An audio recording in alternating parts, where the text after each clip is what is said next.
ever feel like something's watching you, but when you look around, there's nothing there?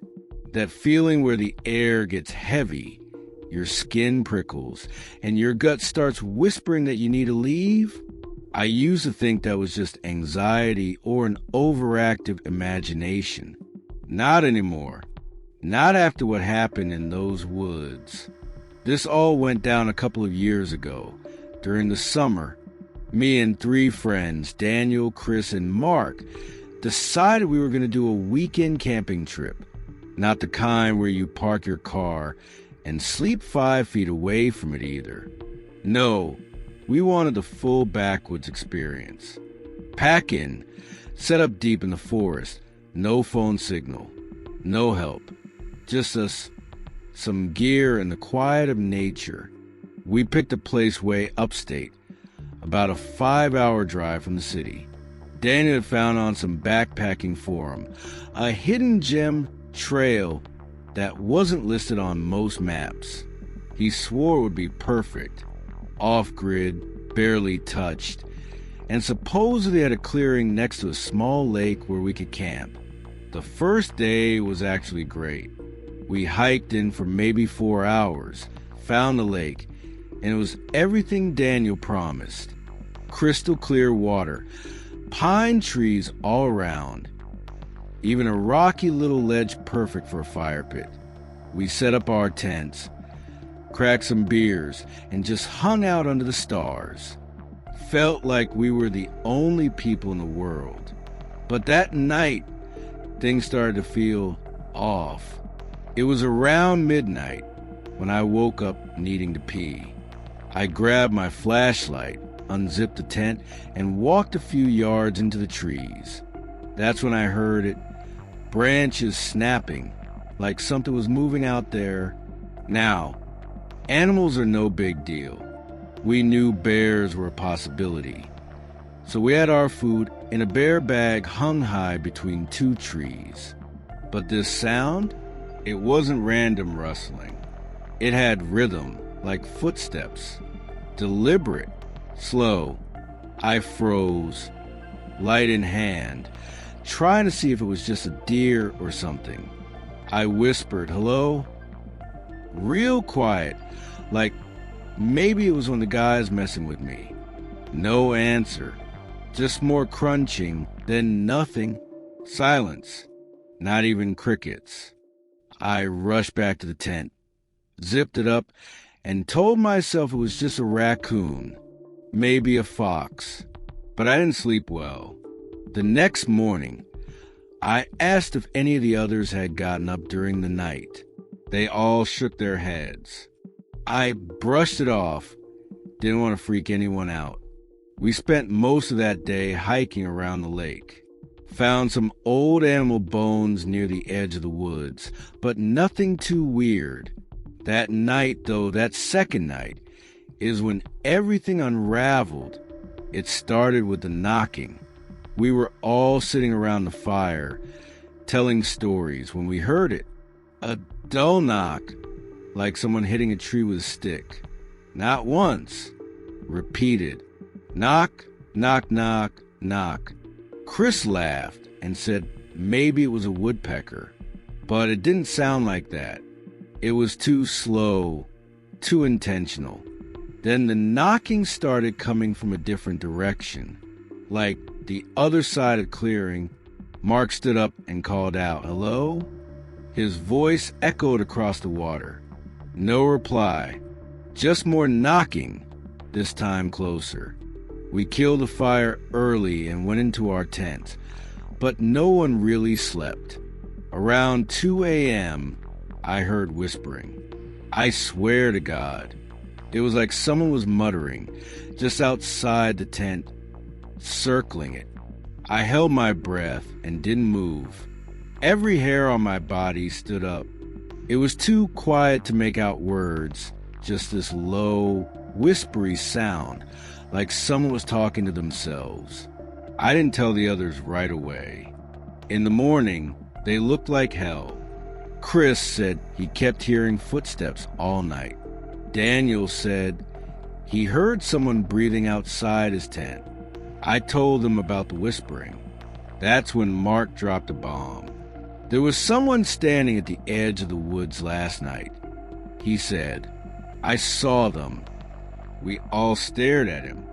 I thought I was dreaming, he went on, but I woke up, looked through the mesh of the tent, and saw this shape. Tall, just standing there, watching. Chris asked if it was a person. Mark just shook his head. I don't know, but it didn't move. Not for like 20 minutes. Then it just turned and disappeared into the trees.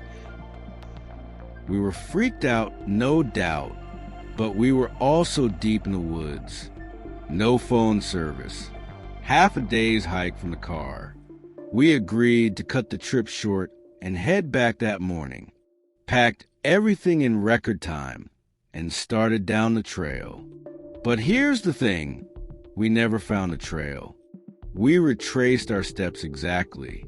Same direction. Same landmarks. But after an hour, we weren't seeing anything familiar. Just more and more trees. It was like the woods had shifted overnight. Daniel pulled out the GPS, but the screen was blank. No signal, not even coordinates. The compass spun uselessly. That's when panic started to set in. We argued, circled back, tried different directions, but nothing looked right. By mid-afternoon, we were hopelessly lost. Then Mark stopped walking and said, Guys, look at this. There, nailed to a tree, was a small wooden carving.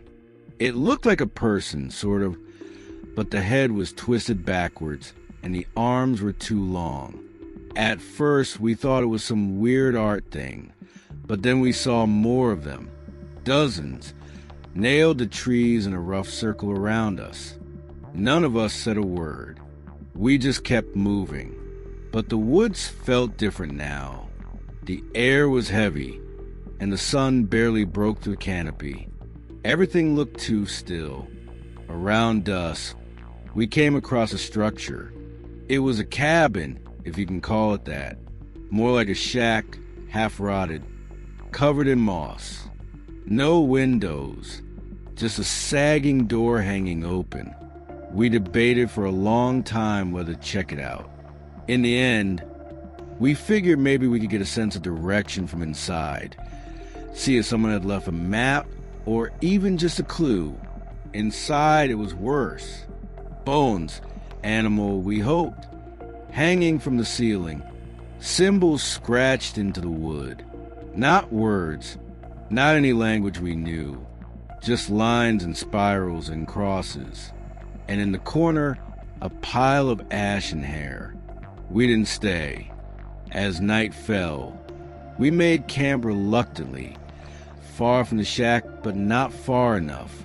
We didn't make a fire, just laid out sleeping bags and kept our knives close. That night was the longest of my life. Something walked through our camp. I didn't see it. I barely dare open my eyes, but I heard it. Footsteps, breathing, the sound of sniffing, like an animal trying to pick up a scent. At one point, Daniel screamed. We all sat up, shining our flashlights everywhere. Daniel was curled up, crying, said something had touched his face. A hand, cold and rough. We didn't sleep after that. Come morning, Daniel was different.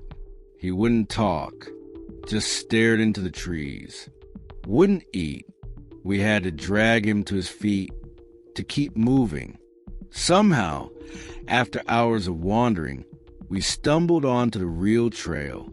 Just like that, it was there, the same path we'd come on. The trees looked right again.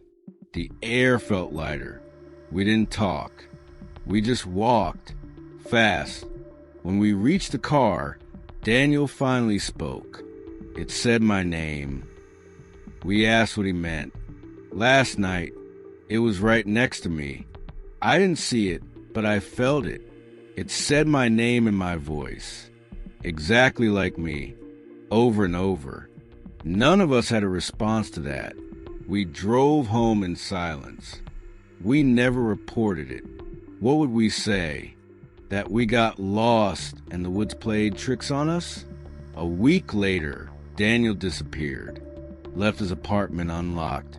Phone on the table, food in the fridge. No sign of struggle. No note, nothing. They never found him. Sometimes I dream about those woods.